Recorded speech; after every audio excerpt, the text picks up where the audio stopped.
ہمارے قائد ہمارے قائد ہمارے قائد کرے فرشتے تیری کرے فرشتے تیری حفاظت ہمارے قائد رہو سلامت ہمارے قائد رہو سلامت. الحمد للہ وکفی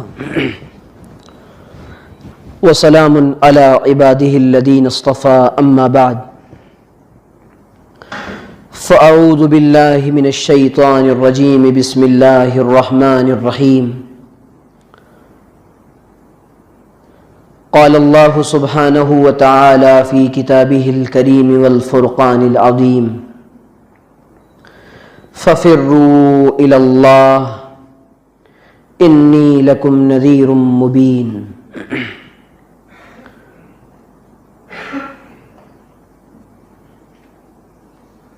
سبحان ربک رب العزة عما یصفون وسلام علی المرسلین والحمد للہ رب العالمین. اللہم صلی علی سیدنا محمد وعلی آل سیدنا محمد فی اول کلامنا و اوسط کلامنا و آخر کلامنا. میرے عزیز دوستوں اور بزرگوں، ماشاءاللہ آپ حضرات کو اس ذوق و شوق کے ساتھ بیٹھا دیکھ کر خوشی ہوئی. آپ نے میرے جیسے چھوٹے سے طالب علم کے لیے اپنا قیمتی وقت نکالا ہے. اللہ تعالیٰ آپ لوگوں کو جزائے خیر عطا فرمائے. سب سے پہلے تو میں مشکور ہوں حضرت اقدس حافظ عبدالغفور صاحب دامت فیوزہم کا، کہ جن کی توجہات اور عنایات کی وجہ سے اور شفقتوں کے سائے میں آپ کے سامنے حاضری کا شرف نصیب ہوا. صورت حاضری ہوتی رہتی ہے کئی سال سے. حافظ سہیل صاحب، بھائی اعجاز وغیرہ یہ حضرات محبت فرماتے ہیں، ذرہ نوازی کرتے ہیں کہ اس ناتواں کو بار بار بلاتے ہیں. میں بھی اس نیت کے ساتھ کہ سننا سنانا ایمان والوں کو نفع دیتا ہے حاضر ہو جاتا ہوں. اللہ تعالیٰ سے دعا ہے کہ اللہ تعالیٰ صحیح طرح سے مجھے بات کہنے کی، سمجھنے کی، سننے کی، ہم سب کو عمل کرنے کی توفیق عطا فرمائے. انسان دنیا کے اندر اللہ کی پسندیدہ مخلوق ہے. اللہ تعالیٰ نے انسان کو سب سے اشرف اور افضل بنایا ہے. یہ انسان دنیا کے اندر صرف اور صرف اس لیے نہیں آیا کہ زندگی کا جو روٹین ہے، صبح اٹھنے سے لے کر رات کے سونے تک کا جو نظام زندگی ہے، اس کو گزار کر یہاں سے چلا جائے. یہ اس روٹین پر اور اس نظام پر عمل دوسری مخلوقات بھی کرتی ہیں. جانور بھی کرتے ہیں، چرند بھی کرتے ہیں، پرند بھی کرتے ہیں. کیا وجہ ہے کہ اللہ تعالیٰ نے انسان کو افضل اور اشرف بنایا؟ اللہ کو انسان کی عبادت سے بڑا لگاؤ ہے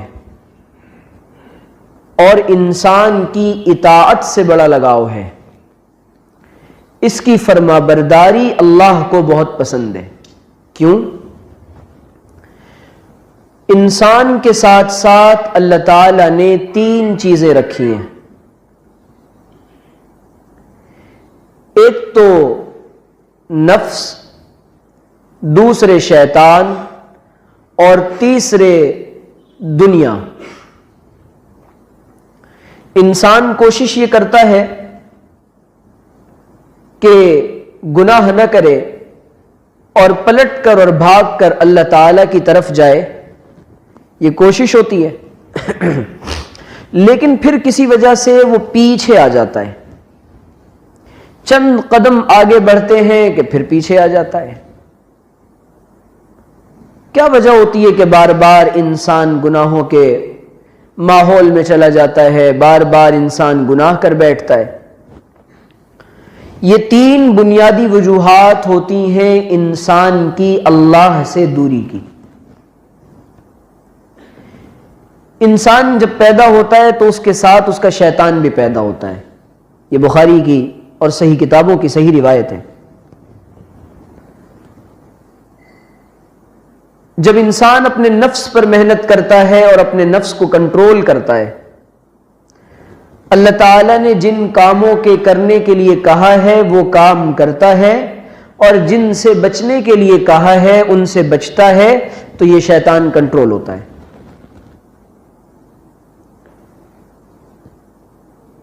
اور نفس کا معاملہ یہ ہے کہ انسان چاہتا ہے کہ اللہ تعالیٰ نے اس کے اندر دو صفات ڈالی ہیں، دو مزاج ڈالا ہے۔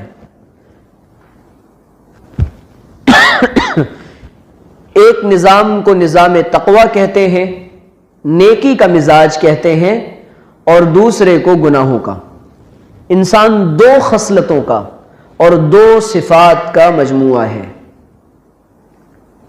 فَأَلْهَمَهَا فُجُورَهَا وَتَقْوَاهَا، ہم نے انسان کو دو خصلتوں پر پیدا کیا، اس کے اندر دو چیزیں ڈالی ہیں، ان بلٹ ہیں اس کے اندر، یہ سسٹم اس کے نظام میں اپلوڈڈ ہے، ایک تو فسق و فجور کا اور دوسرے تقوی کا۔ کشمکش چلتی رہتی ہے نفس کی اور انسان کے دل کی کہ گناہ کرے یا نہ کرے۔ قرآن کریم میں اللہ تعالیٰ نے فرمایا کہ ان النفس لامارۃ بالسوء الا ما رحم ربی، یہ جو نفس ہے نا، یہ انسان کو بہت زیادہ برائیوں کا آرڈر دیتا ہے اور حکم دیتا ہے، یہ اتنی آسانی سے نہیں مانتا۔ آخری وقت تک انسان کا نفس انسان پر شیر بن کر بیٹھا ہوتا ہے کہ کسی طریقے سے اس کو اللہ سے دور کر دے۔ بلکہ علماء نے لکھا ہے یہی نفس تھا اور یہی نفسانیت تھی اور یہی نفسیاتی خواہش تھی جس نے شیطان کو اللہ تعالی کا باغی بنایا۔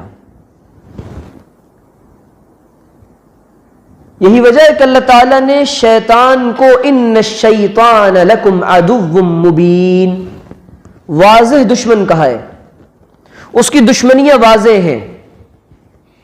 علماء نے کتاب لکھی ہے، غالباً امام غزالی کی ہے یا ابن قیم الجوزی کی ہے، تلبیس ابلیس، ذہن سے مصنف کا نام نکل رہا ہے۔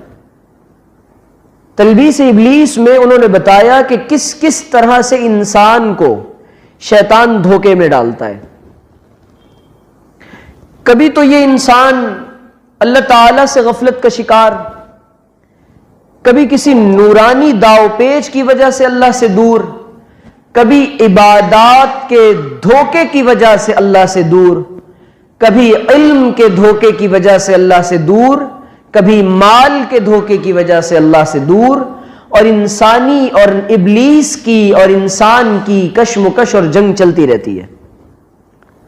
آخری وقت تک شیطان، نفس اور دنیا، یہ تینوں انسان پر غالب ہونا چاہتے ہیں اور حاوی ہونا چاہتے ہیں، اور مقصد صرف ایک ہوتا ہے۔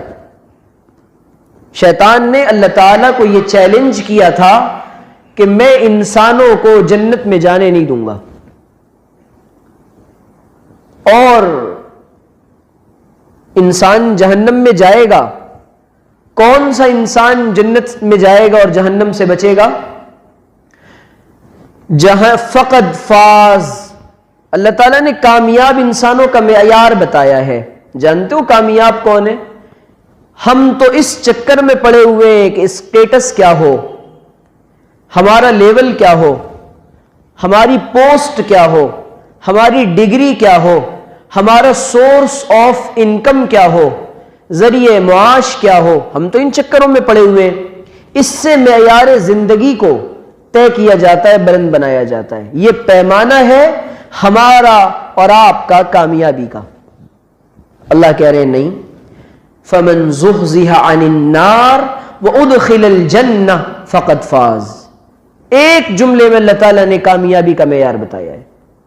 جہنم سے جو بچا لیا گیا اور جنت میں جس کو ڈال دیا گیا اور داخل کر دیا گیا، اللہ تعالیٰ کہہ رہے ہیں کہ وہی کامیاب ہے، بلا شبہ وہ کامیاب ہے۔ اب چیلنج انسان کو یہ ہے، اس کے سامنے مقصد یہ ہے کہ اسے نفس و شیطان اور دنیا کی رنگینیوں سے ہٹ کٹ کر اور ان کو مغلوب کر کے اللہ تعالیٰ کی طرف دوڑ لگانی ہے۔ یہ انسانی نفس انسان کو تو دھوکے میں ڈال رہا ہے نا۔ یہ ضروری نہیں ہے، ماشاءاللہ اکثر داڑھی والے ٹوپی والے حضرات بیٹھے ہوئے، ہم سب اس بات کو سمجھیں۔ آپ حیران ہوں گے کہ اس آیت کو اللہ تعالیٰ نے سورہ یوسف میں ذکر کیا ہے، ان النفس لامارۃ بالسوء، اور حضرت یوسف علیہ السلام کا جو تذکرہ کیا ہے کہ عزیز مصر کی بیوی وَلَقَدْ هَمَّتْ بِهِ وَهَمَّ بِهَا لَوْلَا أَن رَّأَىٰ بُرْهَانَ رَبِّهِ كَذَٰلِكَ لِنَصْرِفَ عَنْهُ السُّوءَ وَالْفَحْشَاءَ إِنَّهُ مِنْ عِبَادِنَا الْمُخْلَصِينَ۔ عجیب آیت ہے، وَلَقَدْ هَمَّتْ بِهِ وَهَمَّ بِهَا۔ زلیخا کے دل میں خیال آیا گناہ کا اور تاکیدی خیال آیا۔ حضرت یوسف کو گناہ کا خیال آ کر گزر گیا، مس کر کے گزر گیا۔ علماء کہتے ہیں، امام نصفی نے مدارک التنزیل میں لکھا ہے کہ اللہ تعالیٰ نے جب اپنے مخصوص بندوں کی اور چنندہ بندوں کی جب اللہ تعالیٰ حفاظت کرتا ہے، کن کی حفاظت کی جاتی ہے؟ پھر اللہ تعالیٰ نے خود انہی آیات میں آگے جواب دیا ہے۔ جن کو وہ پسند کرتا ہے، جن کو سیلیکٹ کرتا ہے، جن کو چنتا ہے، کن بنیادوں پر؟ جو گناہوں سے اپنے آپ کو بچاتے رہتے ہیں اور بچانا چاہتے ہیں۔ حضرت یوسف زور لگا کے دروازے کی طرف بھاگے، وغلقت الابواب، اس نے تو دروازے بند کر دیے تھے نا، اور وہ اپنے آپ کو پیش کر چکی تھی، وقالت ہیت لک۔ حضرت یوسف کہہ رہے قال معاذ اللہ انہ ربی احسن مثوائے۔ عجیب بات ہے، نہیں نہیں نہیں، اس زمانے کے جوانوں سے یہی چاہا جا رہا ہے کہ جوان معاذ اللہ کہنے والے بن جائیں۔ کیسے حضرت یوسف کو یہ خیال آیا تھا کہ معاذ اللہ کہنا ہے؟ حضرت یوسف کی نگاہ تھی خداوند قدوس کی ذات پر۔ جب اللہ تعالیٰ کی نگاہ اللہ تعالیٰ پر نگاہ تھی، اللہ تعالیٰ نے خیال آتے ہی فوراً حضرت یوسف کے دل میں وہ خیال جگہ نہیں بنا سکا۔ وَهَمَّ بِهَا، آگے اللہ کہتے لَوْلَا أَن رَّأَىٰ بُرْهَانَ رَبِّي، ہم نے یوسف کو اپنی دلیل اور اپنا برہان دکھایا۔ مفسرین کہتے ہیں کہ مُسِّلَ یعقوب، حضرت یعقوب سامنے آئے، فَوَكَزَهُ عَلَىٰ صَدْرِهِ، اور حضرت یوسف کے سینے پہ زور سے مارا، اور جو خیالات اور جذبات پیدا ہو گئے تھے وہ سارے نکال دیے اللہ تعالیٰ نے۔ یہ کن کے لیے کرتا ہے اللہ؟ جن کو اللہ چن لیتا ہے۔ چنتا کن کو ہے؟ جو گناہوں سے بھاگتے ہیں۔ ہمارا مسئلہ تو یہ ہے، ہم تو اکثر گناہ اس لیے نہیں کرتے کیونکہ ہمیں گناہوں کے مواقع نہیں ملتے۔ ہم تو گناہوں کے مواقع تلاش کرتے ہیں۔ ہم کس قدر دھوکے میں پڑے ہوتے ہیں کہ گناہ کا کوئی موقع ہاتھ آئے اور ہم اس کو ہاتھ سے جانے نہیں دیتے۔ تنہائیاں مل جائیں تو ہماری تنہائیاں پاکیزہ نہیں ہوتی۔ جو انسان اپنی تنہائی کو پاکیزہ بناتا ہے، اللہ تعالیٰ اس کو ملنے والے گناہوں کے مواقع سے دور کر دیتے ہیں۔ اور جو انسان اپنی تنہائی کو پاکیزہ بناتا ہے، اس کی زبان پر حکمت کے موتی ڈال دیے جاتے ہیں، اس کی زبان پر ہدایت کے بول اللہ عام کرتا ہے۔ ناپاک دلوں پر ہدایت کے الفاظ نہیں آیا کرتے، ناپاک ارادے رکھنے والوں کے دلوں پر اللہ تعالیٰ کا فیضان تجلی نہیں اترا کرتا۔ اب یہ چاہا جا رہا ہے کہ میں اپنی جنت کا مسئلہ، اس وقت پوری دنیا میں مادیت کا، مٹیریلزم کا ایک بڑا غلبہ ہے۔ ہر انسان یہ چاہتا ہے کہ میں کامیاب بنوں، اور کامیابی کا معیار صرف اور صرف خدا کی قسم پیسہ سمجھا ہے۔ پیسے والوں نے سینیریو یہ کریٹ کیا اور ماحول یہ بنایا کہ اگر غریب سامنے آئے گا اس کو عزت نہیں دی جائے گی، تو غریب کے دل کی آرزو بھی یہ بنی کہ جب عزت پیسے والوں کی ہے تو عمل سے اور اللہ سے جڑنے سے کوئی فائدہ نہیں ہے۔ ان کو بھی یہ وبال اور یہ عذاب لگ گیا۔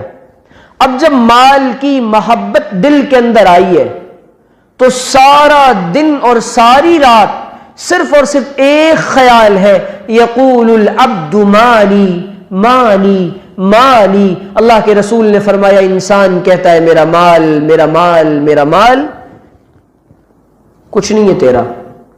پھر انسان کے اللہ تعالیٰ اصلاح کر رہا ہے، جانتے ہو، الذی جمع مالا وعددا یحسب ان مالہ اخلدا۔ وہ جو گن گن کے رکھ رہا ہے اپنے مال کو، الذی جمع مالا، جمع بھی کرتا ہے، وعددا، اور اس کو گنتا بھی ہے۔ صبح بھی تجوری سے نکال کے گن رہا ہے کہ 1 لاکھ میں ذرا کچھ 2-4 ہزار بڑھ تو نہیں گئے، شام کو بھی تجوری سے نکال کے گنتا ہے کہ 2-4 ہزار کم تو نہیں ہو گئے۔ اب نہ چین آ رہا ہے نہ قرار آ رہا ہے، دل کی ساری انہی نوٹوں پر اور انہی سکوں پر لگی ہوئی ہے، ساری تمناؤں کا رخ ہے۔ بلکہ عجیب وبال آیا اور عجیب عذاب آیا دین کا کام کرنے والوں پر اور دین پڑھنے پڑھانے والوں پر، کہ انہوں نے بھی اس وجہ سے دین کو پڑھنا چاہا کہ ہمیں بھی اس کے ذریعے مال ملے گا، ہمیں بھی اس کے ذریعے سے پیسہ ملے گا، اس کے ذریعے سے اللہ کے رسول علیہ الصلاۃ والسلام کی اس نیت کے ساتھ دین کا کام کرنا، اس نیت کے ساتھ دین پڑھنا اور پڑھانا کہ بس ہم تو اس کے ذریعے مال کمائیں گے۔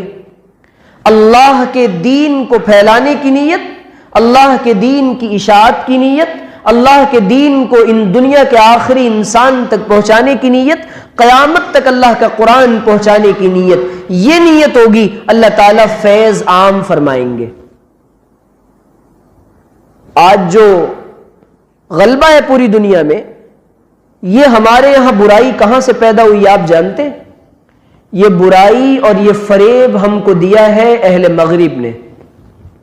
ان کے یہاں سب سے بڑا بت، وہ خدا کو نہیں مانتے، ان کے یہاں اب دہریت کا تصور آ گیا ہے۔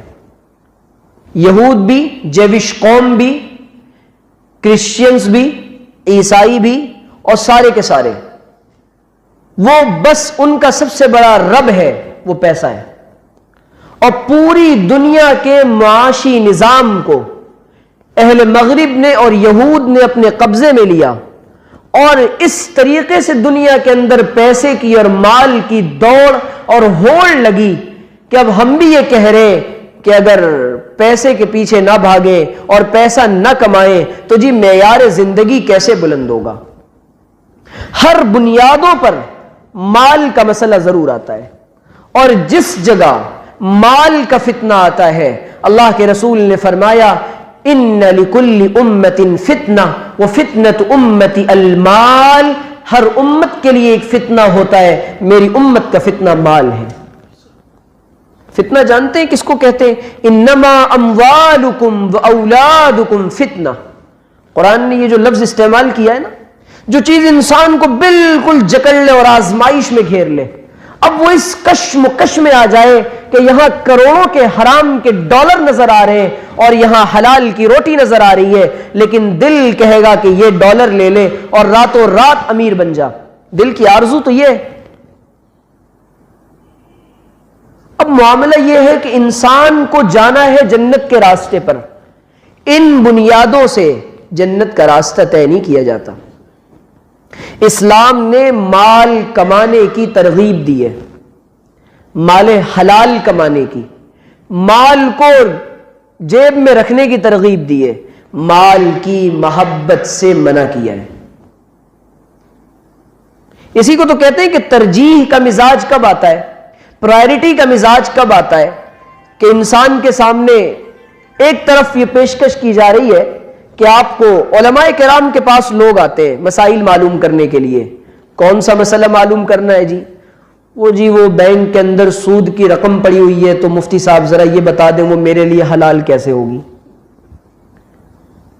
ہمارے ابا نے ہماری بہن کو وراثت میں حصہ نہیں دیا تھا، وہ تو مر گئیں، اب تو ان کے کوئی ہے نہیں ہے، پورا مسئلہ نہیں بتا رہا، جلدی سے بتا دیجئے کہ اس رقم پر ہمارا کیا حق ہے۔ آپ جانتے ہیں کہ اس وقت پوری امت پر جو حالات ہیں اس کی بنیادی وجہ کیا ہے؟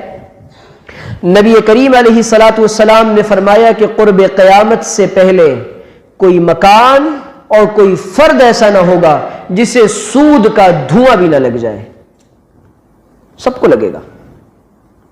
بینکوں کا نظام لایا اسی لیے گیا ہے، اور باضابطہ مال کے اوپر مال کی زیادتی کا جو مزاج مسلمانوں میں آیا ہے، اب تو یہ عیب سمجھا جانا ہی اس کو چھوڑ دیا مسلمانوں نے کہ جی پیسے کے اوپر پیسہ لینا تو کوئی حرج نہیں ہے، ہم نے تو اس کی مدد کی ہے نا، تو اپنی طرف سے دے رہا ہے مجھے 1 لاکھ پر 4,000، 4 ٹکا 5 ٹکا، اس کو تو کوئی عیب سمجھا ہی نہیں ہے۔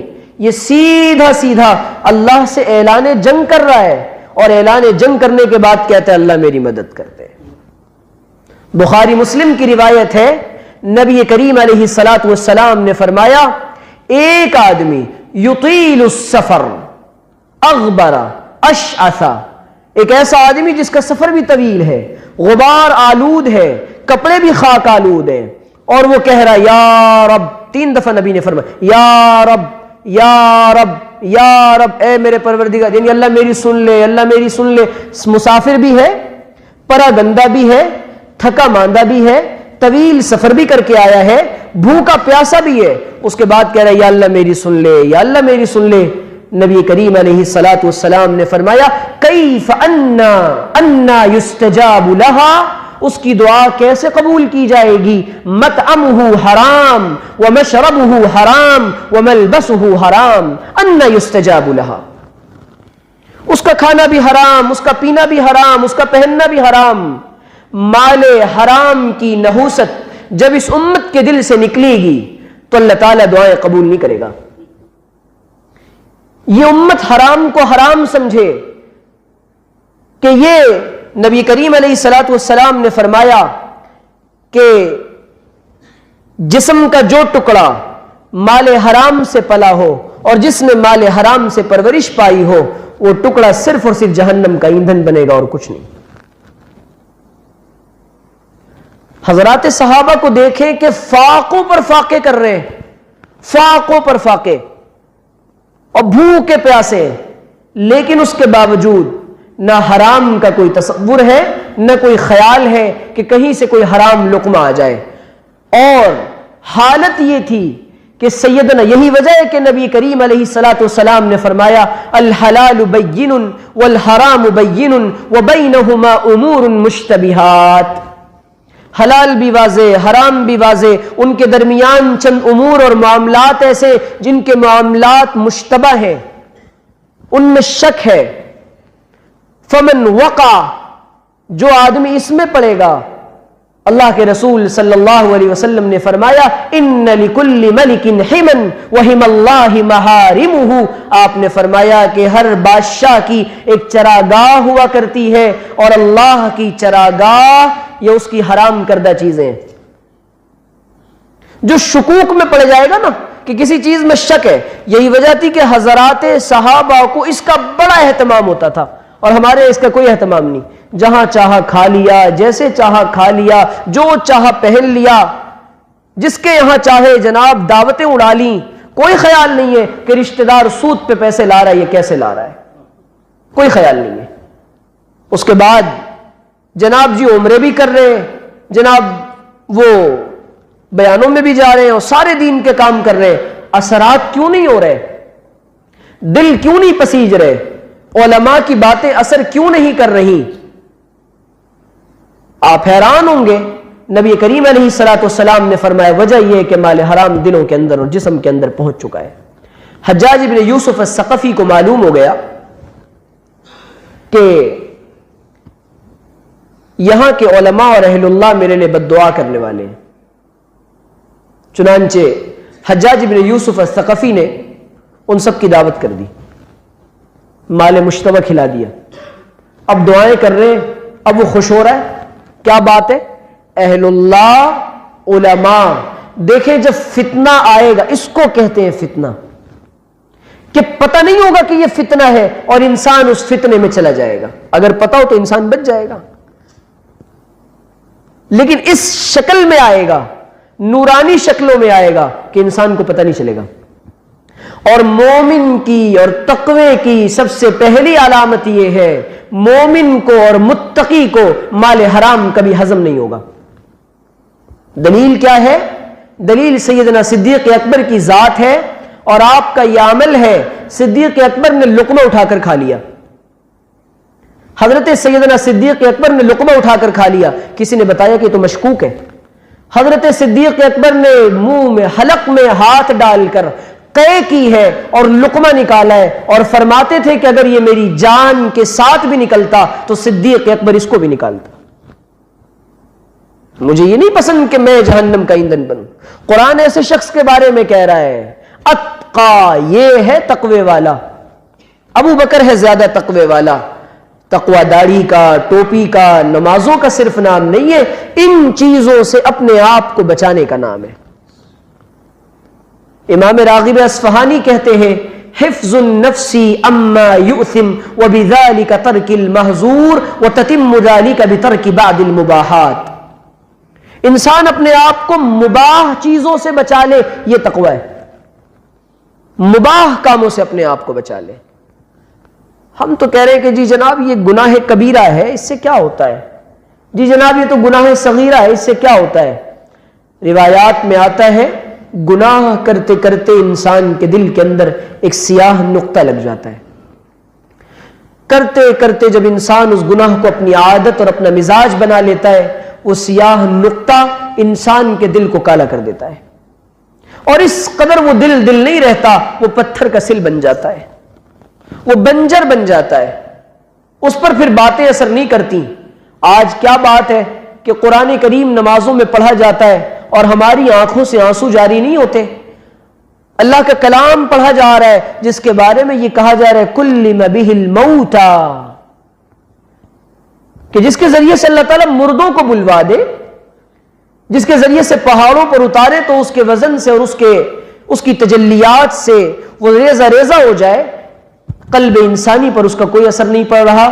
وجہ یہ ہے کہ ہم نے احتیاط اپنی زندگی سے ختم کر دی ہے، اور تقوی صرف اور صرف احتیاط کے ساتھ اور لحاظ کے ساتھ زندگی گزارنے کا نام ہے۔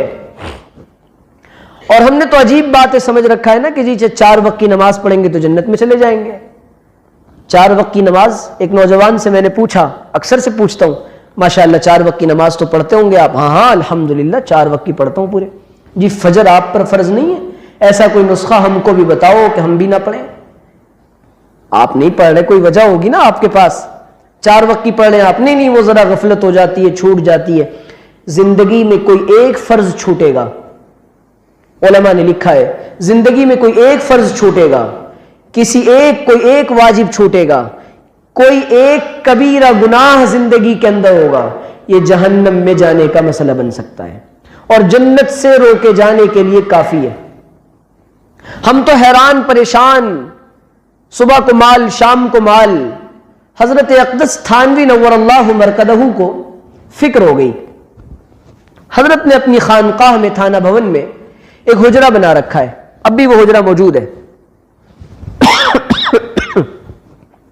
اور اس حجرے کی جو شکل ہے وہ قبر کی طرح، اس کا جو سائز ہے وہ قبر جتنا ہے، بس 2 گز اوپر تو جگہ ہے، لیکن نیچے جو اس کا حجم ہے، عرض لمبائی چوڑائی، وہ بالکل ایک آدمی بس لیٹ سکتا ہے اور بیٹھ سکتا ہے۔ حضرت نے مراقبے کے لیے اور محاسبے کے لیے اپنے لیے وہ کمرہ مختص کر رکھا تھا۔ جانتے ایک دن حضرت کو یہ خیال ہو گیا کہ آخر میری زندگی میں کون سا ایسا عمل ہے جو سنت و شریعت کے خلاف ہے. یہ فکر ہی تو پیدا نہیں ہو رہی ہمارے اندر. اچھا جی ماشاءاللہ اب تو فرائض بھی پڑھ رہے ہیں, اب تو نوافل بھی ادا کر رہے ہیں, کبھی کبھی تہجد ہونے لگ گئی تو جنید بغدادی بن گئے. جی دین کی مجلسوں میں جا رہے ہیں, اب تو حسن بصری بن گئے. اب تو جی اپنے آپ میں انسان کا زوال وہاں سے شروع ہوتا ہے جب وہ اپنی نگاہ میں اپنا کوئی مقام طے کرتا ہے. یہ میرا مقام ہے, میں تو بہت اونچے درجے کا آدمی ہوں, میری پہنچ تو بس ڈائریکٹ ہاتھ اٹھاتا ہوں وہ دعا قبول ہوتی ہے. اتنا خوش گمان ہے اپنے بارے میں, اتنا خوش گمان ہے. یہ زوال کی پہلی علامت ہے اور یہ اللہ سے دوری کی پہلی علامت ہے. یہ شیطان کا انتہائی خطرناک اور لطیف وسوسہ ہے, بہت باریک. حضرت تھانوی کہتے ہیں کہ میں نے 3 دن, کتنے دن؟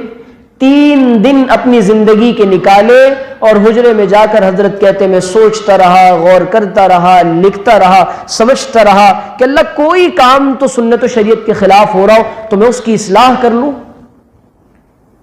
کوئی کام. حضرت کہتے ہیں کہ 3 دن کے بعد مجھے یہ تسلی ہوئی کہ الحمدللہ میں سنتوں کی پوری پابندی کی کوشش کرتا ہوں. اتباع سنت کی بنیاد پر اور اللہ کے نبی صلی اللہ علیہ وسلم کے طریقے پر عمل کی بنیاد پر اللہ کے یہاں مقام ملتا ہے, باتوں کی بنیاد پر مقام نہیں ملا کرتا. ٹوپی داڑھی کی بنیاد پہ مقام نہیں ملا کرتا. ٹوپیاں, پگڑیاں, داڑیاں, جبے, یہ ماشاءاللہ یہود عیسائی ہم سے زیادہ کر رہے ہیں, سب کر رہے ہیں. وہ جتنے ظاہری اعمال ہیں وہ سب کر رہے ہیں. اس وقت جو مسئلہ ہے ملک کے اندر خاص طور پہ وہ ایمان کو بچانے کا مسئلہ ہے. یہ جو باتیں میں نے کی ہے نا, یہ دین کب محفوظ ہوگا؟ جب علم محفوظ ہوگا. اور علم کب محفوظ ہوگا؟ جب علماء محفوظ ہوں گے. اور علماء کب محفوظ ہوں گے؟ جب انسان اپنے علماء کی قدر کرے گا. اور علماء کی قدر کب آئے گی؟ جب اس کو اپنے ایمان کی قدر ہوگی. ایمان کے ساتھ تعلق ہے علم کا. ایمان کے بعد کی دوسری سب سے بڑی نعمت دنیا کے اندر اللہ تعالیٰ نے علم دین دیا ہے. لیکن ہمیں نہ ایمان کی فکر ہے نہ علم کی قدر ہے. آپ تصور کریں کہ جب معاشرے, جس سوسائٹی اور سماج میں ہم رہتے ہیں اور جو ہماری زندگی کا رخ ہے, کیا آج اگر میں مر جاؤں میں اس زندگی کو اللہ کے حضور ایسے پیش کر سکتا ہوں کہ اللہ یہ نجات کے لیے کافی ہے؟ ہماری زندگی میں نہ کوئی ظاہری عمل ایسا ہے, نہ کوئی پوشیدہ عمل ایسا ہے جس کا حوالہ دے کر اور جس کا وسیلہ دے کر اللہ سے کہا جائے کہ یا اللہ یہ ایک عمل ہے جس کا ہم راز تو اور میں. نبی کریم علیہ الصلوۃ والسلام نے بخاری مسلم میں روایت بیان فرمائی, 3 آدمی کہیں جا رہے تھے, آندھی آئی, اکٹھے ہو گئے, ایک غار میں چھپ گئے کہ رات گزاریں گے. اب جیسے ہی انہوں نے وہاں پر وقت گزارنے کے لیے غار میں گئے تو غار کا منہ ایک بڑا سا پتھر آیا اور بند ہو گیا. انہوں نے کہا یا اللہ یہ کیا مسئلہ ہے؟ اب مشورہ کیا کہ اب کیا کریں. چلے جی جو کوئی بھی نیک عمل کیا ہے زندگی میں خالص اللہ کی رضا کے لیے, ایک بات یاد رکھیں بہت اچھی طرح, میں بھی یاد رکھوں آپ بھی یاد رکھیں, یہ وہ سبق ہے جو یاد رکھنے کا سبق ہے. اس کو بھلا کر نفلیں پڑھے جاؤ, روزے رکھے جاؤ, تسبیح کے دانے ہلاتے جاؤ اور سجدوں میں سر مارتے جاؤ, کوئی فائدہ نہیں ہے.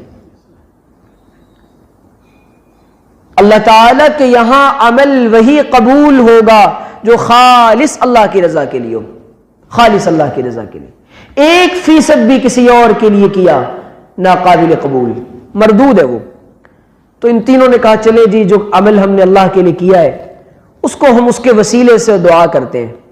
علماء نے مسئلہ لکھا ہے, انسان کا کوئی ایسا عمل جس کا گواہ صرف انسان ہو اور اللہ تعالی ہو, اللہ تعالی اور اخلاص کے ساتھ کیا ہو, کوئی اور گواہ نہ ہو، اس کے وسیلے سے دعا کی جائے، اللہ دعا کو قبول بھی کرتا ہے اور حالات کو دور بھی کرتا ہے۔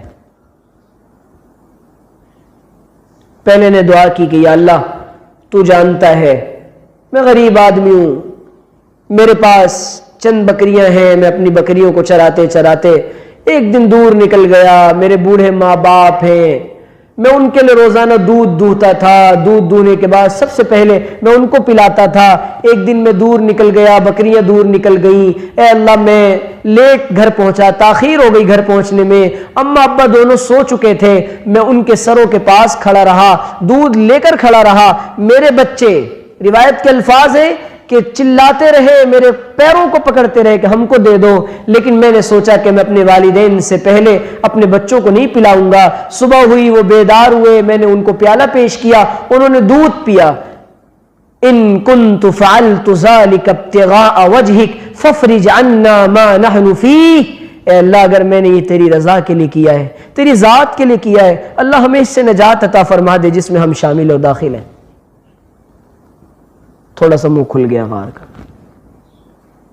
اب بھی نہیں نکل سکتے تھے۔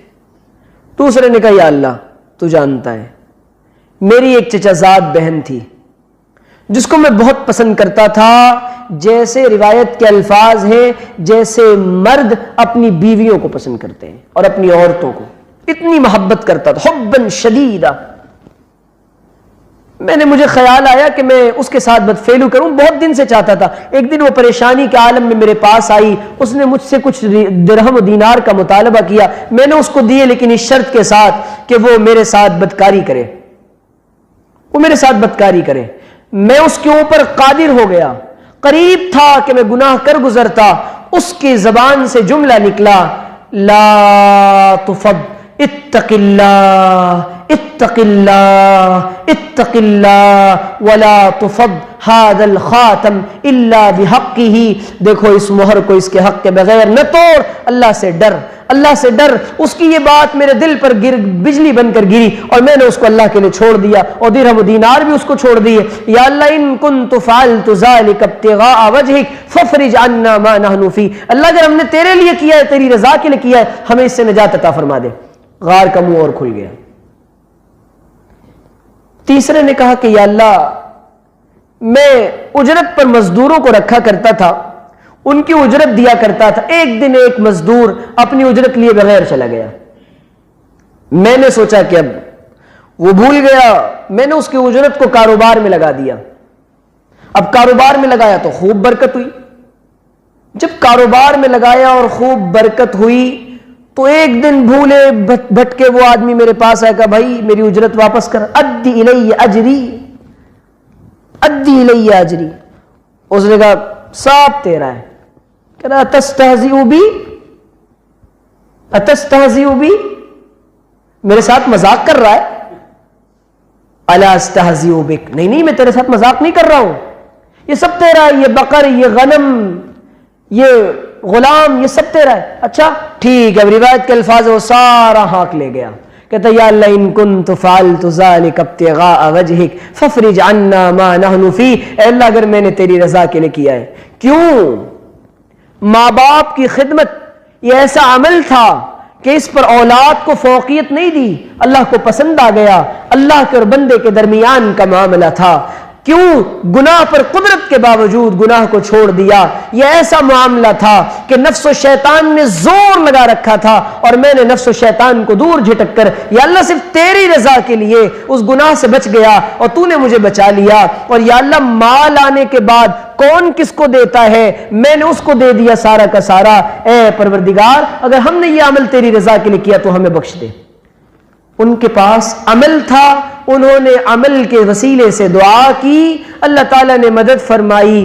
خدا کی قسم ہمارے پاس کون سا عمل ایسا ہے، کون سی نماز ایسی ہے کہ ہم اللہ کے حضور پیش کر سکیں کہ یا اللہ فلاں نماز، فلاں روزہ، فلاں عبادت، فلاں کام تیری رضا کے لیے کیا تھا جس کو تو جانتا میں جانتا ہوں، ہمیں بخش دے۔ کوئی عمل ہے ایسا؟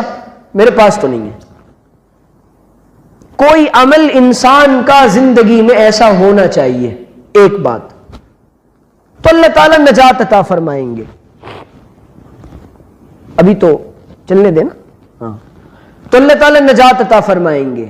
ہم جن بنیادوں پر زندگی گزار رہے ہیں خدا کی قسم یہ اسلام اور شریعت کی بنیادیں نہیں ہیں, یہ خود ساختہ دین ہے, یہ نفس کا دین ہے, یہ محمد رسول اللہ کا دین نہیں ہے, یہ محمد رسول اللہ کا دین نہیں ہے. یہ ہمارے طلباء بیٹھے ہوئے ہیں یہاں قرآن کریم کے پڑھنے پڑھانے والے, یہ طلباء یہاں آئے ہوئے مدرسوں کے اندر یہ حفظ قرآن کریم کر رہے ہیں. اب یہ قرآن کو حفظ کر کے امت میں جائیں گے, یہ امت کے رہنما بنیں گے, یہ امام بنیں گے, یہ قرآن سنائیں گے. ان کا جو مقام ہوگا, آج امت کے زوال کی بڑی وجہ یہ ہے کہ حامل قرآن کے اور عالم قرآن کے اور قرآن کریم سے تعلق رکھنے والوں کو ذلیل کیا اس قوم نے. اس قوم نے ذلیل کیا ہے. جس اسلام کے ذریعے سے یہ بچے کیا کر رہے ہیں, یہ بچے اسلام کو اور قرآن کو اپنے سینوں میں محفوظ کر رہے ہیں, ہمیں ان کی قدر نہیں ہے. نبی کریم علیہ الصلوۃ والسلام نے پوری زندگی قرآن کریم سے تعلق رکھنے والوں کو اور قرآن کریم کی حفاظت کرنے والے اور قرآن کے قاریوں کو اور قرآن کے عالموں کو اللہ کے رسول نے فوقیت دی ہے اور ترجیح دی ہے, اور ہم نے معاشرے کا سب سے گھٹیا انسان ان قرآن پڑھنے پڑھانے والوں کو سمجھا ہے. جبکہ نبی کا فرمان کہتا ہے خیرکم من تعلم القرآن وعلمہ, تم میں سب سے بہترین وہ ہے جو قرآن کریم کو سیکھتا اور سکھاتا ہے. آج ہمارے یہاں سب سے زیادہ عیبدار بن گیا یہ طبقہ. میرے عزیزوں, یہ آج جو بر صغیر میں خصوصاً اسلام, میں نے آپ کو یقین سے کہہ رہا ہوں, تجربے کے بعد کہہ رہا ہوں, مدینہ منورہ میں نے دیکھا وہاں کے نوجوانوں کو اور دوسرے ممالک کے حفاظ سے ملاقاتیں ہوئی, مصر کے بھی, سوڈان کے بھی, افریقہ کے بھی, الجزائر کے بھی اور عرب کے بھی دوسرے ممالک. وہ پہچاننے میں نہیں آ رہے تھے کہ یہ حافظ قرآن ہے. انہوں نے اپنا لباس ترک کر دیا ہے, انہوں نے اسلامی شعائر کو اور سنتوں کو چھوڑ رکھا ہے. صرف اور صرف بر صغیر کے علماء اور بر صغیر کے مدارس کے لوگوں نے اس دین کو اپنی اصلی شکل میں محفوظ رکھا ہے. میں نے مدینہ منورہ میں دیکھا چند نوجوان پینٹ شرٹ پہن کر آئے ہاف آستین میں اور یہاں تک ٹریک پہن کر, اور جلدی جلدی سجدے کیے اور رکوع کیے اور جلدی جلدی نماز پڑھ کے چلے گئے. ان کو کوئی مطلب نہیں ہے. اور میں نے وہاں جوا کھیلتے ہوئے رمضان کی مبارک راتوں میں مدینے کی سڑکوں پر دیکھا ہے. عورتوں اور مردوں کا اختلاط دیکھا ہے. اسلام کی حقیقی تصویر اگر کسی کو دیکھنی ہے تو وہ دیکھیں بر صغیر کے مدارس کو, یہاں کے علماء, ہند و پاک کے علماء جتنی قربانیوں کے ساتھ دین کا کام کر رہے ہیں, پوری دنیا میں اس کی نظیر نہیں ہے. ہم جن اکابر کا نام لیتے ہیں, ہم جن کو کہتے ہیں کہ وہ ہمارے بڑے تھے, وہ ایسے ہی بڑے نہیں بن گئے تھے. ان کی قربانیاں تھیں, ان کے آنسو تھے, ان کی یتیمی کا درد تھا, ماں باپ سے جدائی تھی, تب اللہ تعالیٰ نے ان کو وہ مقام دیا تھا. کالجوں میں پڑھنے والوں کا, ان مدارس کے اندر پڑھنے والوں پر, ان اماموں پر, ان بوریہ نشینوں پر, ان خانقاہوں کی مسندوں پر بیٹھنے والوں پر تنقیدیں کرنا بڑا آسان ہے. لیکن خدا کی قسم, جب ترکی کے اندر ایمان کا مسئلہ بنا اور ترکی کے اندر جب ایمان کے لوٹنے کی پوری کوششیں کی گئیں اور اسلام کو ختم کرنے کی کوشش کی گئی اور اذان کو ترک زبان میں دلوایا گیا اور قرآن کو باضابطہ یہ کہا گیا کہ اس کے حروف کو بدل دیا جائے, ترک زبان میں قرآن پڑھا جائے, یہ حالات پیش کیے گئے, اس وقت اگر کسی نے اسلام کے قرآن کی حفاظت کی تھی, انہی مدرسے کے اندر بیٹھنے والے اور انہی ٹوٹی چٹائیوں پر بیٹھنے والے تھے.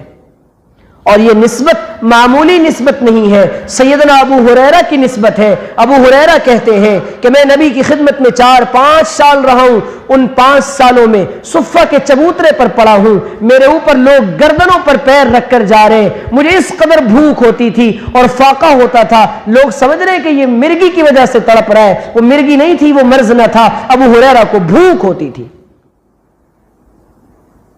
ابو ہریرہ کو بھوک ہوتی تھی. ان کی نسبتوں کا کہاں پتہ ہے ہمیں؟ کہ یہ حفظ قرآن کرنے والا یہ محمد رسول اللہ کی صف میں کھڑا ہوگا، یہ جامع القرآن عثمان بن عفان کی صف میں کھڑا ہوگا. ان کی نسبتوں کا کہاں پتہ ہے ہمیں؟ یہ شہداء ان شہداء کے ساتھ کھڑا ہوگا جن کئیوں کو ایک ساتھ شہید کر دیا گیا تھا. آج معاملہ یہ ہے کہ مسٹر اور ملا کا ایک گیپ پیدا کر دیا گیا. دین بیزاروں نے اور اہل مغرب کی یہ بڑی سازش ہے کہ پین شرٹ والوں کو مولویوں کے قریب نہ آنے دیا جائے، مولویوں کو پین شرٹ والوں کے قریب نہ جانے دیا جائے. یہ دونوں باتیں غلط ہیں. یہ امت تب بنے گی جب اس کا ہر فرد اپنی ذات سے اوپر اٹھ کر اس دین اور اسلام کے بقا کے لیے سوچے گا. اب حالات یہ بن پڑے کہ اب معاملہ ہے ایمان کو بچانے کا. پوری کی پوری دنیا میں یہود اور عیسائی اس بات پر وہ لگ چکے ہیں کسی طریقے سے اسلام کے اندر، اور آج انٹرنیٹ کے ذریعے سے یہ فتنے تیزی کے ساتھ پھیل رہے کہ وہ دنیا کو یہ بتا رہے کہ اسلام اچھا مذہب نہیں ہے اور اسلام دنیا کے اندر ٹیررزم کو پروموٹ کرتا ہے. It's totally wrong. یہ مکمل بالکل غلط ہے. اسلام نے دنیا کے اندر، آپ حیران ہوں گے کہ جو غزوات ہوئے نبی کی زندگی میں اور جو سرایا ہوئے اور جو لڑائیاں ہوئی ہیں ساری کی ساری، ان تمام میں مرنے اور مارنے والوں کی تعداد 1 یا 2,000 سے زیادہ نہیں ہے. یہ قاضی سلیمان منصور پوری رحمۃ اللہ علیہ نے اپنی کتاب میں باضابطہ عدد کے ساتھ لکھا ہے. یہ اسلام کا پیغام ہے کہ پوری دنیا کو امن کا پیغام ہم نے دیا. آج مصیبت یہ ہم اپنے آپ کو ایز اے مسلم اور مسلم ریپریزنٹیٹیو اور مسلم ترجمان کی حیثیت سے پیش کرنے کو کیوں تیار نہیں ہے؟ کمی ہمارے اندر ہے. حضور نے فرمایا جانتے ہو مسلمان کس کو کہتے ہیں؟ غیر مسلم ہمارا مذاق اڑا رہے ہیں، یہ مسلمان ہیں. یہ مسلمان ہیں جنہیں دیکھ کے شرمائے یہود، ہو تمدن میں نصارا اور تہذیب میں ہنود. یہ مسلمان ہیں جنہیں دیکھ کے شرمائے یہود. ہماری شادیاں مسلمانوں والی نہیں ہیں، ہمارا چہرہ محمدی نہیں ہے، ہمارا لباس محمدی نہیں ہے، ہمارا رہن سہن طرز معاشرت یہ محمدی نہیں ہے. خدا کی قسم یہ بغاوت ہے محمد رسول اللہ سے اور یہ بغاوت ہے حضرات صحابہ سے. ہم کس گمان میں جی رہے؟ اس طرح بخش دیے جائیں گے اور حالات کا رونا اس بات پر ہے. قرآن کہہ رہا ہے تم اپنے آپ کو ایمان والا کہتے ہو تو تم کیا سمجھتے ہو تمہیں آزمایا نہیں جائے گا؟ تم پر آزمائشیں نہیں آئیں گی. آزمائشیں آئیں گی. ان آزمائشوں میں ہمارا کام یہ ہے ہم اپنے کیریکٹر کو مسلمانوں والا کیریکٹر بنائیں.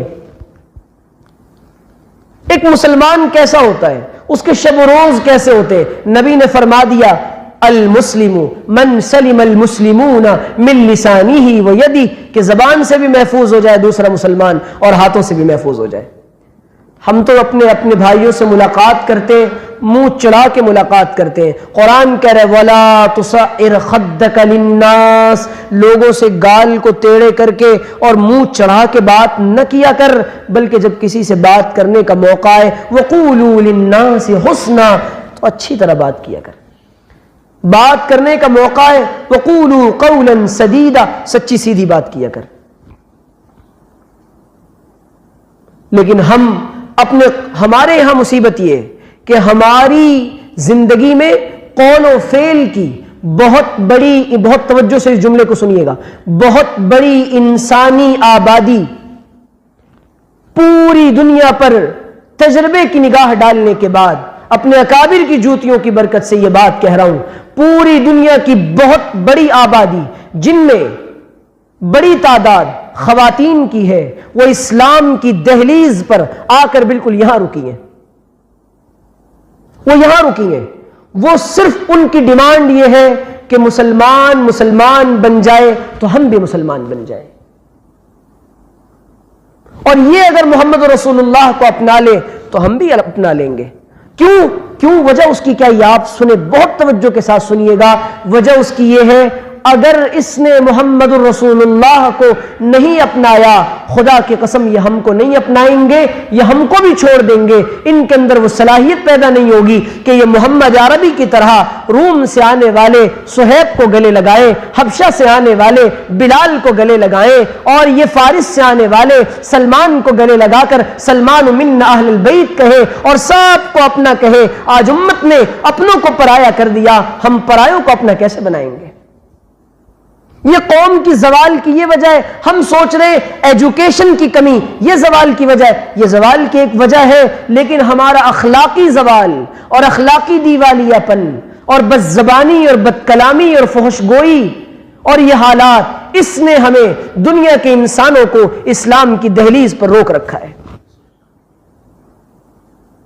تو میرے عزیزو، ہم سب سے پہلے تو مجموعی طور پہ اپنے اللہ کے حضور یہ توبہ کرے کہ اللہ ہم یقین کر کے کہتے ہیں ہم بڑے مجرم ہیں، اللہ ہم پوری انسانیت کے مجرم ہیں۔ عالمی برادری کو جو مسئلہ درپیش ہے، ان مسائل میں اور ان چیلنجز میں ایک مسئلہ یہ درپیش ہے کہ عالمی برادری اور انسانی برادری ہماری طرف ایک نگاہ ڈال رہی ہے کہ ہماری طرف متوجہ ہو جاؤ اور ہمیں بتاؤ کہ تمہارا دین کیا کہہ رہا ہے۔ وہ اسلام کو پڑھ رہے اور اسٹڈی کر رہے ہیں، اور ہمارا نوجوان اور ہمارا مسلمان اقوام عالم کو اور دیگر قوموں کو اسلام بتانے کے لیے تیار نہیں۔ کیونکہ خود وہ پریکٹیکل مسلم کی لسٹ سے خارج ہے۔ عملی مسلمان اور کردار کا مسلمان اس کی فہرست سے خارج ہے۔ گفتار کے غازی بن تو گئے، کردار کے غازی بن نہ سکے۔ تو میرے عزیزو، گزارش یہ کہ سب سے پہلی بات، اس ملک میں ہم نے، ہمارے اکابر نے جو رہنے کا فیصلہ کیا تھا، وہ اپنی آئیڈینٹی، اپنے تشخص اور اپنی شناخت اور اپنی تہذیب کے ساتھ رہنے کا فیصلہ کیا تھا۔ ایک بات، یہ کیسے بچے گی؟ یہ بچے گی جب ہم پورا اور پکا ارادہ کر لیں اور اپنے گھروں کے اندر محنت کر لیں اور گھروں کے ماحول کو مضبوط بنائیں اور اسلامی معاشرہ بنائیں۔ ایک تو یہ، دوسرے یہ کہ سچی پکی یہ ایک بہت بڑا فساد آیا اس امت کے ذہنوں کے اندر کہ دین کا کام صرف مفتی صاحب کا کام ہے، مولوی صاحب کا کام ہے۔ جس فرد بشر نے کلمہ پڑھا ہے اللہ کا اور اللہ کے رسول کا، اس کا کام ہے فَلْيُبَلِّغُ الشَّاهِدِ الْغَائِبِ، وہ دوسروں تک پہنچائے اس کو جتنا معلوم ہے۔ یہ کلمہ تقاضا کرے گا، اور آج بھی جن تک یہ دین پہنچتا ہے وہ لوگوں کو کہتے ہیں کہ تم اب تک کہاں تھے، اب تک کہاں تھے؟ بہار اب جو دنیا میں آئی ہوئی ہے، یہ سب پودنی کی لگائی ہوئی ہے۔ پوری دنیا ہماری طرف بہت ہی زیادہ منتظر ہے اور شدت سے ہماری منتظر ہے کہ ہم اپنے آپ کو پریکٹیکل مسلم بنا کر پیش کریں، اپنے قول اور فعل کے تضاد کو ختم کریں۔ ہم جو اپنے آپ کو بازاروں میں پیش کرتے ہیں نا، میں اپنا واقعہ بتاتا ہوں آپ کو۔ مجھے جانا تھا عمرے کے لیے، کرنسی ایکسچینج کروانی تھی، تو انڈین روپیز دینے تھے اور ریال لینے تھے۔ میں نے پیسے دیے، ریال لیے، میں بھول گیا 500 روپے 10-20 ریال میں بھول گیا اس کے پاس لینا۔ ایک مہینے کے بعد، عید کے بعد جب میں لوٹا، میرے پاس کچھ پیسے بچے تو میں نے کہا یہ بھی چینج کرا لیتے ہیں۔ اب یہ ریال تو کوئی کام کے نہیں ہے انڈیا میں، یہاں تو گاندھی جی چلتے ہیں۔ تو میں پھر پہنچا اس کے پاس، میں نے کہا بھائی یہ آپ لے لیں۔ اس نے کہا ہاں یہ تو میں لے رہا ہوں۔ اس نے رکھ لیے، اور اس کے پاس اس نے کہا جی ٹھہرے، آپ کا کچھ حساب باقی ہے۔ میں نے کہا کون سا حساب؟ کہہ رہے یہ پیسے آپ چھوڑ گئے تھے، لہٰذا یہ 500 روپے آپ کے ایکسٹرا میرے پاس 1 مہینے سے رکھے ہوئے ہیں۔ حضرت اقدس مفتی محمد شفیع عثمانی نور اللہ مرقدہ نے لکھا ہے کہ جب ہم تو شور مچا رہے ہیں جی یہود غالب آ گئے، عیسائیوں نے یوں کر دیا، یوں ترقی۔ اللہ کا ایک نظام ہے، قدرت کا ایک اصول ہے کہ جو ترقی کرے گا، جو محنت کرے گا وہ ترقی کرے گا۔ 12 بجے تک سونے والی قوم اور رات کو الوؤں کی طرح جاگنے والی قوم کبھی ترقی نہیں کر سکتی۔ حضرت نے کہا کہ جب تم دیکھو کہ باطل یہ پنپ رہا ہے اور اہل باطل کی ترقی ہو رہی ہے، تم سمجھ جانا انہوں نے مسلمانوں کے اخلاق اور اعمال کو اپنا لیا ہے۔ اور آج مجھے کہنے دیجئے، اقوام مغرب کے پاس ایمان کے علاوہ ساری چیزیں ہیں، اور خیر منائیں ہم اپنے ایمان کی کہ ہمارے پاس جو ایمان ہے، لیکن کیا یہ ایمان نجات دلوا سکے گا؟ قرآن صاف طور پہ کہہ رہا ہے تمہارا سڑا ہوا گلا ہوا ایمان ہمیں قطعاً مطلوب نہیں ہے۔ آمنوا بمثل ما آمنتم، آمنوا کما آمن الناس۔ ایمان چاہیے حضرات صحابہ جیسا، ایمان چاہیے ان جیسا جو صحابہ تھے، ہمارا ایمان نہیں۔ اور ہمیں تو بشارت دی اللہ کے رسول صلی اللہ علیہ وسلم نے، طوبا طوبا۔ صحابہ نے کہا اللہ کے رسول کس کے لیے خوشخبری سنا رہے ہیں آپ؟ فقیل للغرباء، اللہ کے رسول من الغرباء یا رسول اللہ؟ فرمایا یحیون سنتی ویعلمونها، وہ لوگ ہیں جو میری سنت کو زندہ کرنے والے اور اس کو سیکھنے سکھانے والے، ان کے لیے بشارت ہو۔ آپ نے فرمایا میرا جی چاہتا ہے میں اپنے بھائیوں سے ملوں، تم کو ایک مبارکباد، ہم کو 7 مبارکباد۔ نبی اکرم نے اپنا پورا حق ادا کیا، ہم اپنے نبی صلی اللہ علیہ وسلم کے امتی ہونے کا حق ادا نہیں کر رہے۔ میرے اور آپ کے اعمال جب نبی اکرم علیہ السلام کے روضہ مبارکہ پر پہنچتے ہوں گے، خدا کی قسم حضور پر کیا گزرتی ہوگی۔ چند مٹھی بھر مسلمان یہ عہد کر لیں مجھے اپنے آپ کو بدلنا ہے، I won't change myself، مجھے اپنے آپ کو بدلنا ہے، میں اپنے زندگی کے رخ کو بدلنا چاہتا ہوں۔ ہماری مصیبت یہ، ہمیں فکر ہے ستار بھائی کا کیا ہوگا، کلیم بھائی پتہ نہیں کیسے جنت میں جائیں گے، وہ چمونی خالہ پتہ نہیں کتنی باتیں کرتی ہیں، ان کا کیا ہوگا۔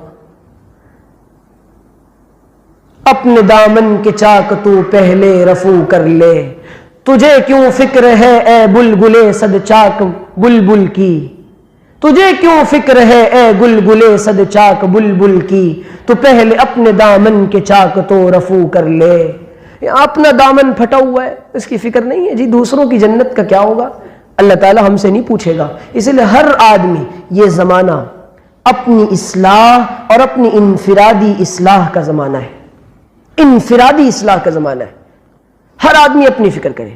اور تابعی کہتے ہیں، سنیے گا صحیحین میں روایت موجود ہے، تابعی کہتے ہیں میں نے 70 سے زیادہ صحابہ سے ملاقات کی، میں نے ان میں سے ہر ایک کو اپنے بارے میں متفکر پایا، میرا کیا ہوگا۔ عبداللہ ابن مبارک کا حال یہ اپنے بارے میں متفکر، حضرت عبداللہ ابن عمر کا حال یہ اپنے بارے میں غمگین، سیدنا عمر ابن خطاب کا حال یہ اپنے بارے میں غمگین۔ میں کتنے حالات آپ کو سناؤں، اور ہم دوسروں کی فکر کر رہے ہیں، اپنی فکر کے ساتھ ساتھ دوسروں کی فکر۔ اب یہ کام ہے گھر کے بڑوں کا، گھر کے ذمہ داروں کا۔ اللہ تعالیٰ سے دعا ہے کہ اللہ تعالیٰ سمجھنے کی، عمل کرنے کی توفیق عطا فرمائے۔ وآخر دعوانا، ٹھنڈا نہیں سادہ، ہاں، ان الحمدللہ رب العالمین۔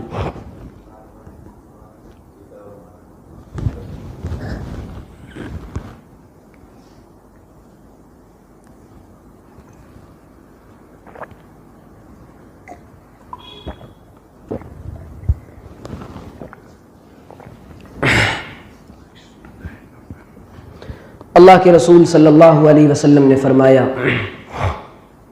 لِكُلِّ شَيْءٍ سِقَالَةٌ وَسِقَالَةُ الْقُلُوبِ ذِكْرُ اللَّهِ، ہر چیز کو چمکانے کا ایک آلہ ہوا کرتا ہے، سیقل کرنے کا، دلوں کو چمکانے کا آلہ اللہ کا ذکر ہے۔ صحابہ سے حضور نے فرمایا کہ جب تم جنت کے باغوں سے گزرا کرو فَارْتَعُوا، اس میں چر لیا کرو۔ صحابہ نے پوچھا فَمَا رِيَاضُ الْجَنَّةِ یا رسول اللہ، اللہ کے رسول جنت کے باغ کیا ہیں؟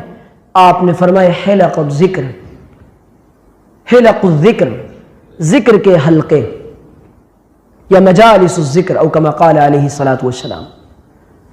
آپ نے فرمایا کہ ان فی الجسد مضغة اذا صلحت صلح الجسد كله واذا فسدت فسد الجسد كله الا وهي القلب، دلوں کے اندر زنگ لگ جاتا ہے، جس طریقے سے کپڑے خراب ہو جاتے ہیں ایمان بھی ماند پڑ جاتا ہے۔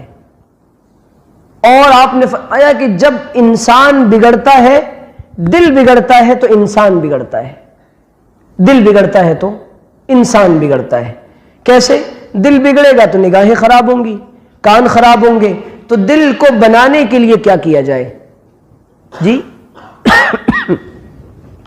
دل کو بنانے کے لیے اللہ کا ذکر کیا جاتا ہے۔